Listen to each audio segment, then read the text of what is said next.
ಎಲ್ಲ ವಿದ್ಯಾರ್ಥಿಗಳಿಗೆ simple tricks S K YouTube ಚಾನಲ್ಗೆ ಸ್ವಾಗತ. ಬನ್ನಿ, ಇದು ಅಧ್ಯಾಯ 7 ಭಾರತಕ್ಕಿರುವ ಸವಾಲುಗಳು ಹಾಗೂ ಅವುಗಳ ಪರಿಹಾರೋಪಾಯಗಳು ಅಂತೇಳಿ ನಿಮ್ಗೆ 10ನೇ ತರಗತಿ ಸಮಾಜ ವಿಜ್ಞಾನ ಒಳಗಡೆ ನಿಮ್ಮ ಪಾಠ ಇದೆ. ಈ ಪಾಠಕ್ಕೆ ಸಂಬಂಧಿಸಿದಂಥ ಅಭ್ಯಾಸ ಪ್ರಶ್ನೆಗಳನ್ನು ಆ ವಿಡಿಯೋದಲ್ಲಿ ಡಿಸ್ಕಸ್ ಮಾಡ್ತಿರ್ತೀನಿ. ಈ ವಿಡಿಯೋನ ನೋಡ್ಕೊಂಡು ಎಲ್ಲ ಪ್ರಶ್ನೆಗಳು ನಿಮ್ಗೆ ಸಿಗಲಾಗಿ ಸಿಗ್ತವೆ. ಚಾನಲ್ ಬಂದು ಸಬ್ಸ್ಕ್ರೈಬ್ ಮಾಡ್ಕೊಡ್ರಿ. ಫಸ್ಟ್ ಕ್ವಶನ್ಸ್ ಏನಿದೆಪ್ಪ ಅಂತ ನೋಡ್ಕೊಂಡು ಬಂದಾಗ, ರಾಜ್ಯದೊಳಗಿನ ವಿವಿಧ ಪ್ರದೇಶಗಳಲ್ಲಿರುವ ಪ್ರಾದೇಶಿಕವಾದವನ್ನು ಡ್ಯಾಶ್ ಎಂದು ಕರೆಯಬಹುದು ಅಂತ ಕ್ವಶನ್ಸ್ ಇದೆ. ಅದನ್ನು ಉಪ ಪ್ರಾದೇಶಿಕ ಅಂತೇಳಿ ಕರೀತಾರೆ. ನೆಕ್ಸ್ಟ್ ಪ್ರಶ್ನೆ, ಮಾಹಿತಿ ಹಕ್ಕು ಕಾಯ್ದೆಯನ್ನು ಜಾರಿಗೆ ತಂದ ವರ್ಷ ಯಾವಾಗ ಅಂತ ಕ್ವಶನ್ಸ್ ಇದೆ. 2005 ಇದು ಮಾಹಿತಿ ಹಕ್ಕು ಕಾಯ್ದೆಯನ್ನು ಜಾರಿಗೆ ತಂದಂಥ ವರ್ಷ.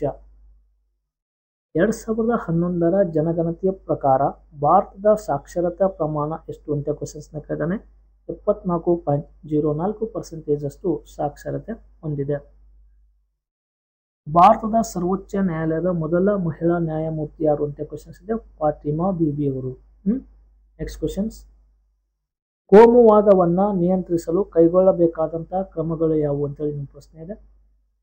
ಎಲ್ಲ ರಂಗಗಳಲ್ಲಿ ಜಾತ್ಯತೀತ ತತ್ವವನ್ನು ಬಲಪಡಿಸುವುದು, ಸರ್ವಧರ್ಮ ಸಮಭಾವವನ್ನು ಪ್ರೇರೇಪಿಸುವ ಮತ್ತು ಜಾತ್ಯತೀತ ರಾಷ್ಟ್ರೀಯವಾದವನ್ನು ಬೆಳೆಸುವುದು, ಎಲ್ಲ ನಾಗರಿಕರನ್ನು ಸಮಾನ ದೃಷ್ಟಿಯಿಂದ ಕಾಣುವುದು, ಏಕರೂಪ ನಾಗರಿಕ ಸಂಹಿತೆಯನ್ನು ಜಾರಿಗೊಳಿಸುವುದು, ಶಿಕ್ಷಣದಲ್ಲಿ ಜಾತ್ಯತೀತ ತತ್ವವನ್ನು ಅಳವಡಿಸುವುದು, ಕ್ರಮಬದ್ಧ ಕಾನೂನು ವ್ಯವಸ್ಥೆ ಜಾರಿ ಮಾಡುವುದು, ಸದೃಢ ರಾಷ್ಟ್ರೀಯ ಮನೋಭಾವನೆಯನ್ನು ಬೆಳೆಸುವುದು, ಸಾರ್ವಜನಿಕರಲ್ಲಿ ಕೋಮು ಸೌಹಾರ್ದತೆ ಬಗ್ಗೆ ಜಾಗೃತಿ ಮೂಡಿಸುವುದು, ರಾಷ್ಟ್ರೀಯತೆಯ ಚಿಂತನೆಗಳಿಗೆ ಹೆಚ್ಚು ಒತ್ತು ನೀಡುವುದು. ನೆಕ್ಸ್ಟ್ ಪ್ರಶ್ನೆ, ಅನಕ್ಷರತೆಯನ್ನು ಹೋಗಲಾಡಿಸಲು ಕೈಗೊಂಡಿರುವಂಥ ಕ್ರಮಗಳು ಯಾವುವು ಅಂತ ಕ್ವಶನ್ಸ್ನ ಕೇಳಿದಾನೆ. 1988ರಲ್ಲಿ ರಾಷ್ಟ್ರೀಯ ಸಾಕ್ಷರತಾ ಮಿಷನ್ ಅನ್ನು ಆರಂಭಿಸಿದೆ. NLM ಅಂತ ಕರಿತೀವಿ, ನ್ಯಾಷನಲ್ ಲಿಟ್ರೇಸಿ ಮಿಷನ್ ಅಂತೇಳಿ. 2001ರಲ್ಲಿ ಸರ್ವ ಶಿಕ್ಷಣ ಅಭಿಯಾನ ಕಾರ್ಯಕ್ರಮವನ್ನು ಜಾರಿಗೆ ತರಲಾಯಿತು. ದಿವ್ಯಾಂಗ ಮಕ್ಕಳ ಶಿಕ್ಷಣ, ಮಹಿಳಾ ಶಿಕ್ಷಣ ಹಾಗೂ ಮಹಿಳಾ ಜಾಗೃತಿಗೂ ಆದ್ಯತೆ ನೀಡಲಾಗಿತ್ತು. SSA ಅಂತ ಕರಿತೀವಿ, ಸರ್ವ ಶಿಕ್ಷಣ ಅಭಿಯಾನ. ನೆಕ್ಸ್ಟ್ 2009ರಲ್ಲಿ ದೇಶಾದ್ಯಂತ ಶಿಕ್ಷಣ ಹಕ್ಕು ಕಾಯ್ದೆಯನ್ನು ಜಾರಿಗೆ ತರಲಾಗಿದೆ. ಅದನ್ನೇ RT ಅಂತ ಕರಿತೀವಿ, ರೈಟ್ ಟು ಎಜುಕೇಶನ್ ಅಂತೇಳಿ. 2009ರಲ್ಲಿ ಸಾಕ್ಷರ ಭಾರತ ಕಾರ್ಯಕ್ರಮವನ್ನು ಜಾರಿಗೆ ತರಲಾಗಿದೆ. 2018ರಲ್ಲಿ ಸಮಗ್ರ ಶಿಕ್ಷಾ ಕಾರ್ಯಕ್ರಮವನ್ನು ಜಾರಿಗೆ ತರಲಾಗಿದೆ. ನವಭಾರತ ಸಾಕ್ಷರತಾ ಕಾರ್ಯಕ್ರಮವನ್ನು ಜಾರಿಗೆ ತರಲಾಗಿದೆ. ಎಲ್ಲ ಕಾರ್ಯಕ್ರಮಗಳು ಸಾಕ್ಷರತೆ ಬೆಳವಣಿಗೆಗೆ ಪೂರಕವಾಗಿವೆ. ನೆಕ್ಸ್ಟ್ ಪ್ರಶ್ನೆ, ಲಿಂಗ ತಾರತಮ್ಯವನ್ನು ಹೋಗಲಾಡಿಸಲು ಸರ್ಕಾರ ಕೈಗೊಂಡಿರುವಂಥ ಕ್ರಮಗಳು ಯಾವುವು ಅಂತ ಪ್ರಶ್ನೆ ಇದೆ. ಮಹಿಳಾ ಮತ್ತು ಮಕ್ಕಳ ಅಭಿವೃದ್ಧಿ ಸಚಿವಾಲಯವನ್ನು ಕೇಂದ್ರ ಹಾಗೂ ರಾಜ್ಯಗಳಲ್ಲಿ ಪ್ರಾರಂಭಿಸಲಾಗಿದೆ. ಕೇಂದ್ರ ಹಾಗೂ ರಾಜ್ಯ ಸರ್ಕಾರಿ ಉದ್ಯೋಗಗಳ ನೇಮಕಾತಿಯಲ್ಲಿ ಮಹಿಳೆಯರಿಗೆ ಮೀಸಲಾತಿಯನ್ನು ನೀಡಲಾಗಿದೆ. ಮಹಿಳಾ ಆಯೋಗಗಳನ್ನು ಸ್ಥಾಪಿಸಲಾಗಿದೆ. ಮಹಿಳಾ ಅಭಿವೃದ್ಧಿ ನಿಗಮಗಳನ್ನು ಸ್ಥಾಪಿಸಲಾಗಿದೆ. ಸಖಿ ಒನ್ ಸ್ಟಾಪ್ ಸೆಂಟರ್ಗಳನ್ನು ಆರಂಭಿಸಲಾಗಿದೆ. ಮಹಿಳೆಯರ ರಕ್ಷಣೆ ಕಾಯ್ದೆ 2005ರಲ್ಲಿ ಜಾರಿಗೆ ತರಲಾಗಿದೆ. ಲೈಂಗಿಕ ಕಿರುಕುಳ ನಿಷೇಧ ಕಾಯ್ದೆಯು 2013ರಲ್ಲಿ ಜಾರಿಗೆ ತರಲಾಗಿದೆ. ಮಹಿಳೆಯರಿಗೆ 50ರಷ್ಟು ಸ್ಥಾನಗಳನ್ನು ಮೀಸಲಿರಿಸಲಾಗಿದೆ. ಮಹಿಳಾ ಸಹಾಯವಾಣಿ 1091 ಸೌಲಭ್ಯ ಕಲ್ಪಿಸಲಾಗಿದೆ. ಲೋಕಸಭೆ ಮತ್ತು ವಿಧಾನಸಭೆಗಳಲ್ಲಿ ಮಹಿಳೆಯರಿಗೆ 33% ಮೀಸಲಾತಿ ಒದಗಿಸಲು ನಾರಿ ಶಕ್ತಿ ವಂದನಾ ಅಧಿನಿಯಮವನ್ನು ಸಂಸತ್ತು ಅಂಗೀಕರಿಸಿದೆ. ಜನಸಂಖ್ಯಾ ಸ್ಫೋಟದಿಂದ ಉಂಟಾಗುವ ಸಮಸ್ಯೆಗಳನ್ನು ಪರಿಹರಿಸುವ ಮಾರ್ಗಗಳು ಯಾವುವು ಅಂತ ಕ್ವಶನ್ಸ್ ಕೇಳ್ತಾನೆ. ಇಲ್ಲಿ ಒಂದು, ತಾಂತ್ರಿಕ ಶಿಕ್ಷಣ, ಕೃಷಿ ಅಭಿವೃದ್ಧಿ, ಅಕ್ಷರ ಪ್ರಸರಣ, ಕೈಗಾರಿಕಾ ಅಭಿವೃದ್ಧಿ, ರಫ್ತು ಹೆಚ್ಚಳ, ಸಣ್ಣ ಮತ್ತು ಗುಡಿ ಕೈಗಾರಿಕೆಗಳ ಅಭಿವೃದ್ಧಿ, ನಗರ ಹಾಗೂ ಗ್ರಾಮೀಣ ಪ್ರದೇಶಗಳಲ್ಲಿ ಹೆಚ್ಚುವರಿ ಉದ್ಯೋಗಾವಕಾಶಗಳ ಸೃಷ್ಟಿ. ಇವೆಲ್ಲ ಜನಸಂಖ್ಯಾ ಸ್ಫೋಟದಿಂದಾಗುವ ಸಮಸ್ಯೆಗಳನ್ನು ಪರಿಹರಿಸುವಂಥ ಮಾರ್ಗಗಳಾಗಿವೆ. ಲಿಂಗತ್ವ ಅಲ್ಪಸಂಖ್ಯಾತರು ಎಂದರೆ ಯಾರು? ಅವರಿಗಾಗುವ ತಾರತಮ್ಯವನ್ನು ಹೋಗಲಾಡಿಸಲು ಕೈಗೊಂಡಿರುವ ಉಪಕ್ರಮಗಳು ಯಾವುವು ಅಂತ ಪ್ರಶ್ನೆ ಕೇಳ್ತಾನೆ. ದೈಹಿಕವಾಗಿ, ಮಾನಸಿಕವಾಗಿ ತಮ್ಮ ಜನಾಂಗದ ವಿರುದ್ಧ ಭಾವನೆಯುಳ್ಳ ಸಮುದಾಯದ ವ್ಯಕ್ತಿಗಳನ್ನು ಲಿಂಗತ್ವ ಅಲ್ಪಸಂಖ್ಯಾತರ ಎಂದು ಕರೆಯಲಾಗುತ್ತದೆ.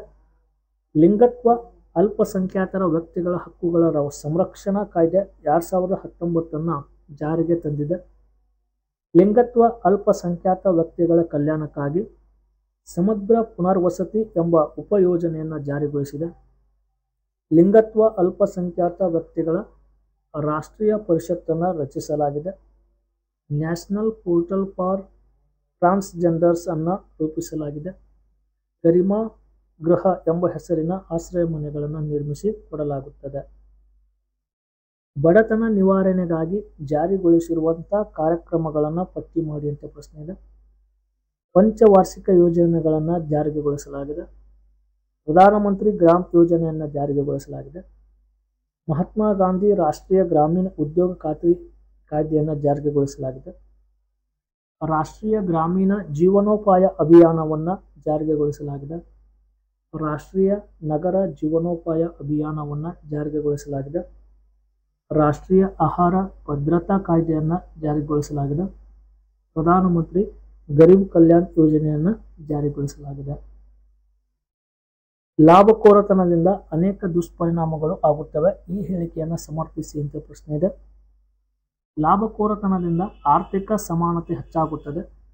ಸಮಾಜದ ಅಪರಾಧಗಳ ಏರಿಕೆಯಾಗುತ್ತದೆ. ಕಪ್ಪು ಹಣದ ಸೃಷ್ಟಿಗೆ ದಾರಿ ಮಾಡಿಕೊಡುತ್ತದೆ. ಅನೈತಿಕ ವ್ಯಾಪಾರ ವಹಿವಾಟಿಗೆ ಪ್ರಚೋದನೆ ನೀಡುತ್ತದೆ. ಬೆಲೆ ಏರಿಕೆಗೆ ದಾರಿ ಮಾಡಿಕೊಡುತ್ತದೆ. ಇದರಿಂದ ಹಣದುಬ್ಬರವು ಹೆಚ್ಚಳವಾಗುತ್ತದೆ. ಬಡತನ ಇನ್ನಷ್ಟು ಅಧಿಕ ಎನಿಸುತ್ತದೆ. ಜನ ಸಮುದಾಯದ ಆದಾಯದ ಬಹುಪಾಲು ಸೀಮಿತ ಶ್ರೀಮಂತ ವ್ಯಾಪಾರಿ ವರ್ಗದ ಕೈ ಸೇರುತ್ತದೆ. ಇನ್ನು ಕಳ್ಳ ಸಾಗಾಣಿಕೆ ಎಂದರೇನು? ಇದರ ನಿಯಂತ್ರಣಕ್ಕೆ ನಿಮ್ಮ ಸಲಹೆಗಳೇನು ಅಂತ ಪ್ರಶ್ನೆ ಇದೆ.